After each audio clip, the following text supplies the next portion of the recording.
সম্মানিত ভিউয়ার্স, আপনাদের সামনে আরেকটি ভিডিও নিয়ে আমি হাজির হয়েছি।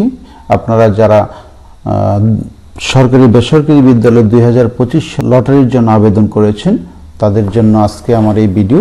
আবেদনের কার্যক্রম ইতিমধ্যে শেষ হয়েছে, এখন ফলাফল পালা অর্থাৎ লটারির পালা। আমরা জানতে পেরেছি সরকারি ঘোষণা মোতাবেক ফলাফল আগামী 17/12/2024 তারিখ ঘোষণা করা হবে। আগে যেই তারিখ ছিল 12 তারিখ, সেটা পিছিয়ে এখন করা হয়েছে 17/12/2024 তারিখ। তো রেজাল্ট জানতে আমাদের দুইভাবে আমরা জানতে পারবো। প্রথমটি হচ্ছে আমরা মোবাইলের SMS এর মাধ্যমে, এবং দ্বিতীয়টি হচ্ছে কম্পিউটার বা মোবাইলের ওয়েবসাইটের মাধ্যমে। যদি আমরা মোবাইলের মাধ্যমে জানতে চাই, তাহলে আমাদের প্রথমে হচ্ছে যে মোবাইলের যে কোনো মেসেজ অপশনে গিয়ে লিখব GSA স্পেস দিব, তারপরে লিখব রেজাল্ট, তারপরে স্পেস, তারপরে আমার ইউজার আইডি যেটা দেওয়া আছে সেই ইউজার আইডি। উদাহরণস্বরূপ দেখা যাচ্ছে যে আমরা লিখব মোবাইলের মেসেজ অপশনে GSA রেজাল্ট, তারপরে এই ইউজার আইডি একটি উদাহরণস্বরূপ লিখে যে কোনো মোবাইল থেকে আমরা পাঠিয়ে দিতে পারি 16222 অর্থাৎ 16222 এই নাম্বারে। তাহলে ফিরতি SMS এর মাধ্যমে আমার রেজাল্ট চলে আসবে, আমার শিক্ষার্থী কোথায় সিলেক্টেড হয়েছে। আমরা যদি ওয়েবের মাধ্যমে আসি, তাহলে প্রথমে আমাকে লিখতে হবে gsa.teletalk.com.bd।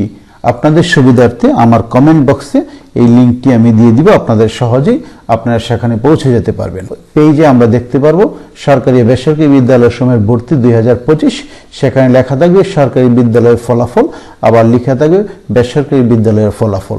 যদি আমি সরকারি বিদ্যালয়ের ফলাফল দেখতে চাই, তাহলে সরকারি বিদ্যালয়ের ফলাফলের মধ্যে আমি ক্লিক করব। আর যদি বেসরকারি বিদ্যালয়ের ফলাফল দেখতে চাই, তাহলে বেসরকারি বিদ্যালয়ের ফলাফলের মধ্যে ক্লিক করব। তো আমি একটা উদাহরণস্বরূপ দিয়ে দিই যে আমার শিক্ষার্থী সরকারি বিদ্যালয়ের সময় ভর্তির জন্য আবেদন করেছে, তার ইউজার আইডি হচ্ছে এটা। এই ইউজার আইডি প্রতিটা আবেদনের মধ্যে লেখা আছে, এই ইউজার আইডি দিয়ে আমরা সেখানে প্রবেশ করব।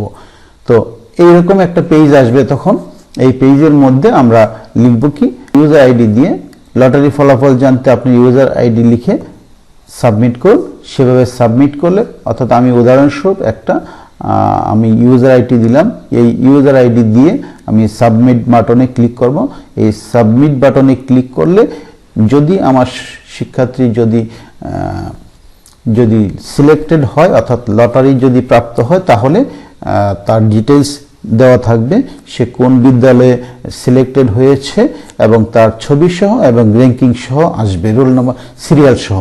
আর যদি কোনো কারণে সে সিলেক্টেড না হয়ে থাকে, লেখা থাকবে দুঃখিত, ইউজার আইডিটি নির্বাচিত প্রার্থী হয়নি, অর্থাৎ সিলেক্টেড হয়নি।